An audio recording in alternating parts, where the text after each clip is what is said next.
Okay, so in here there are going to be two relatively large plagioclase grains towards the center of the field of view. They're low relief, clear, no pleochroism.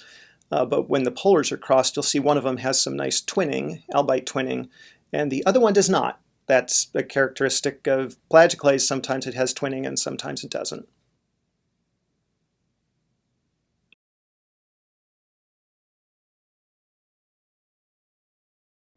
Now this is a single large plagioclase crystal, and again, low relief, clear, kind of looks like quartz in plain polarized light. But when you cross the polars, then you'll see there is a little bit of twinning on the outer edges, but it's also chemically zoned. And so it has this extinction that sweeps from the interior to the exterior and vice versa. Another example of plagioclase, there's a single large grain. Again, you can't see it because it's got such low relief and no pleochroism. When you cross the polars, you'll see that part of this crystal has lots of twins through it, and part of the crystal does not have twins in it. The inclusions there are quartz and biotite.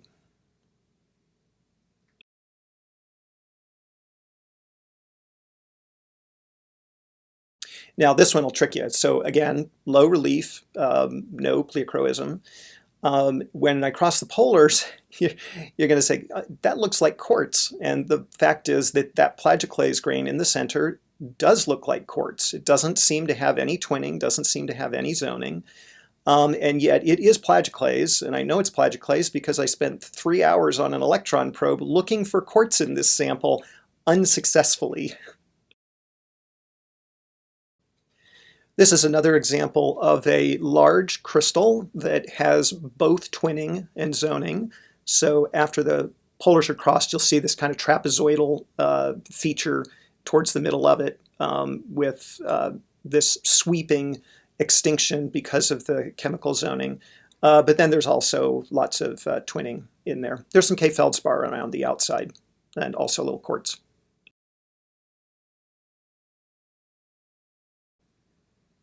This is plagioclase from a granite, and you'll see once the polars are crossed that it just has lots and lots of twinning. Really characteristic of plagioclase that you see in intrusive rocks. Yeah, there's some quartz on the edge, and I think a little K-feldspar too.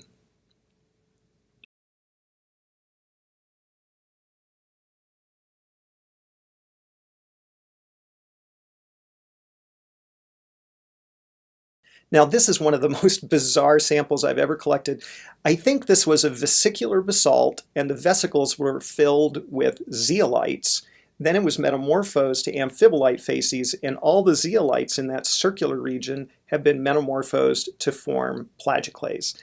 Section's a tiny bit thick, so the plagioclase is a little bit yellow, but I'm pretty sure that's the origin of this rather unusual texture.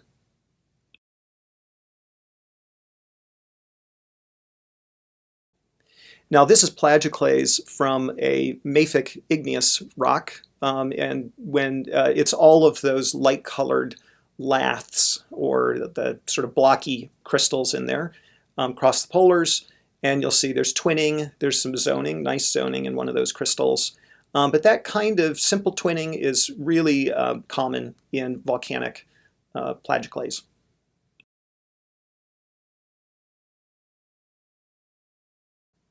Now, this is a really bizarre looking plagioclase.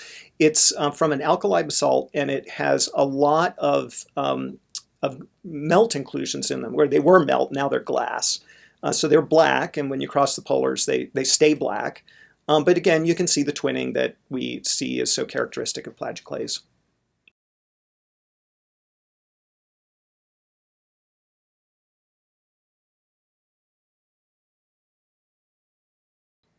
Now this last one is a little tricky. When I cross the polars, you'll see there are two sets of twins that intersect each other.